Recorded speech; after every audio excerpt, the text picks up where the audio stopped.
السلام علیکم ورحمۃ اللہ وبرکاتہ۔ آج کی اس ویڈیو میں ہم اس مسئلے پر ڈسکس کریں گے کہ زکوٰۃ دینا کس پر فرض ہے۔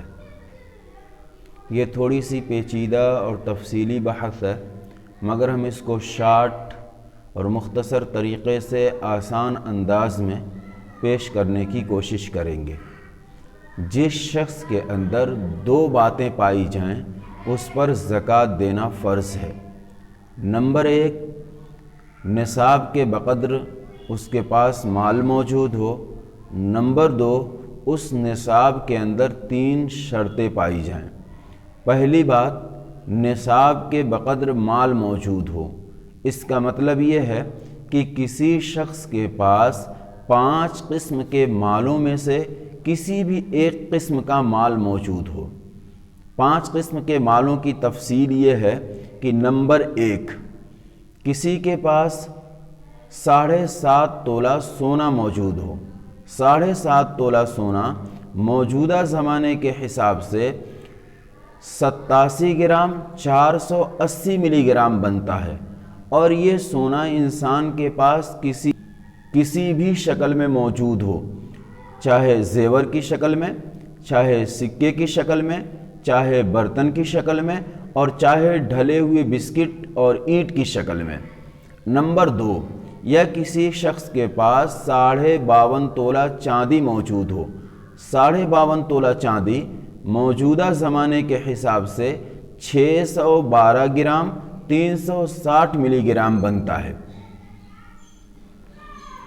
تو کسی کے پاس اتنی چاندی موجود ہو، اور یہ چاندی کسی بھی شکل میں موجود ہو، چاہے زیور کی شکل میں، چاہے سکے کی شکل میں، چاہے بسکٹ اور اینٹ کی شکل میں، اور چاہے برتن کی شکل میں۔ نمبر تین، کسی شخص کے پاس اتنا پیسہ موجود ہو کہ اس پیسے سے 612 گرام 360 ملی گرام چاندی خریدی جا سکتی ہو۔ نمبر چار، کسی شخص کے پاس سامان تجارت موجود ہو۔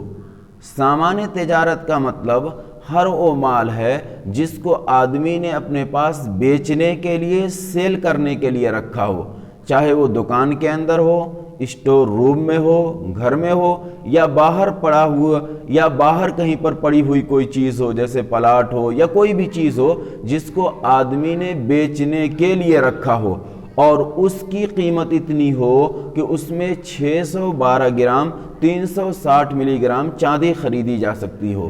اور نمبر 5، ان چاروں میں سے کوئی ایک تو پورا نہیں ہے جو نصاب کے بقدر ہے، لیکن ان چاروں میں سے کوئی 2 تھوڑی تھوڑی مقدار میں ہیں، یا ان چاروں میں سے کوئی 3 تھوڑی تھوڑی مقدار میں ہیں، یا ان چاروں میں سے ہر ایک میں سے تھوڑی تھوڑی مقدار میں چیزیں موجود ہیں، اور ان سب کو اکٹھا جب کیا جا رہا ہے، کلیکشن کر کے حساب لگایا جا رہا ہے، تو اس کی مجموعی قیمت اتنی بن رہی ہو کہ اس میں 612 گرام 360 ملی گرام چاندی خریدی جا سکتی ہو۔ تو ان 5 قسم کے مالوں میں سے کسی بھی ایک قسم کا مال اگر انسان کے پاس موجود ہے تو اس کا مطلب یہ ہے کہ اس کے پاس زکوٰۃ کی نصاب کے بقدر مال موجود ہے۔ اچھا، یہاں پر ایک بات کی وضاحت کر دینا مناسب معلوم ہو رہا ہے کہ پہلی جو 2 قسمیں ہیں، سونا اور چاندی، ان دونوں کے اندر جو بنیاد اور معیار ہے وہ وزن ہے۔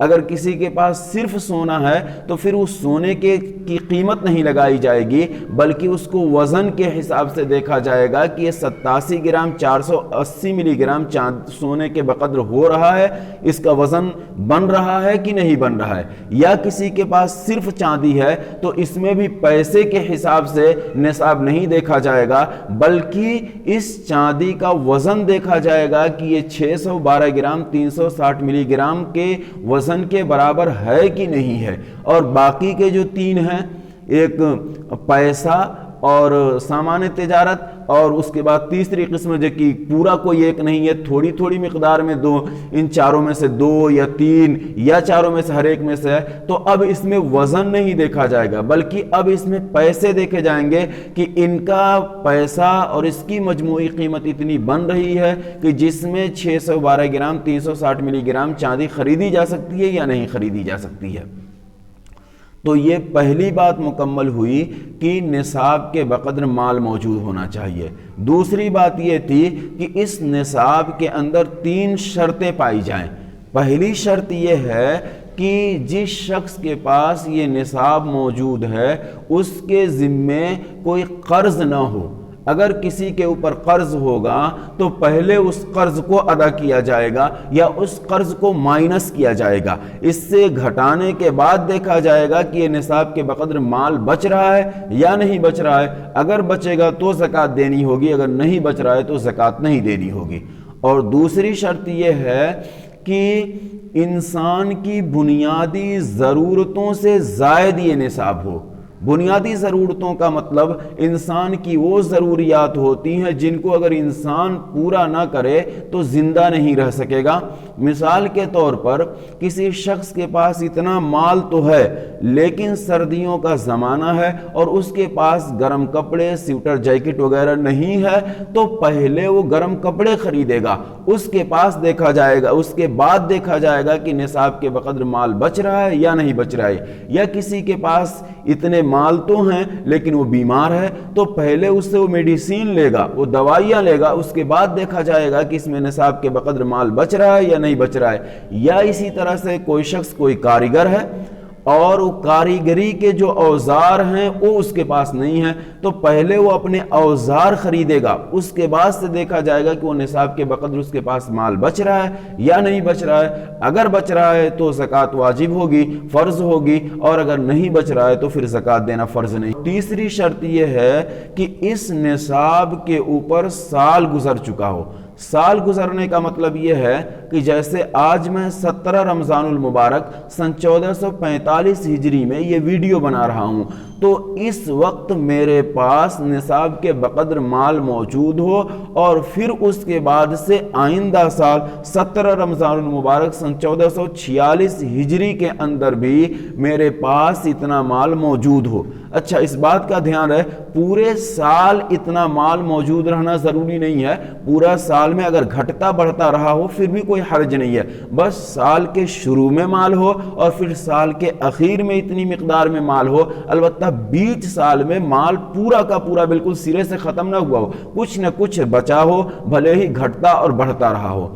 تو یہ دوسری بات ہے کہ اس نصاب کے بقدر مال پہ کے اندر 3 شرطیں پائی جائیں کہ جس شخص کے پاس یہ نصاب ہے اس کے ذمہ قرض نہیں ہے، اس کی بنیادی ضرورتیں پوری ہو چکی ہیں اور اس مال کے اوپر سال گزر چکا ہے تو پھر زکوٰۃ دینا فرض ہے۔ امید کرتا ہوں کہ مسئلے کی نوعیت سمجھ میں آ چکی ہوگی، اور اگر اب بھی آپ کو سمجھ میں نہ آئی ہو بات، کچھ کنفیوژن اور کوئی شک ہو تو آپ کمنٹ باکس میں اپنے سوال پوچھیں، انشاءاللہ ہم اس کے مکمل شرح صدر کے ساتھ تفصیلی جواب دینے کی کوشش کریں گے۔ السلام علیکم ورحمۃ اللہ وبرکاتہ۔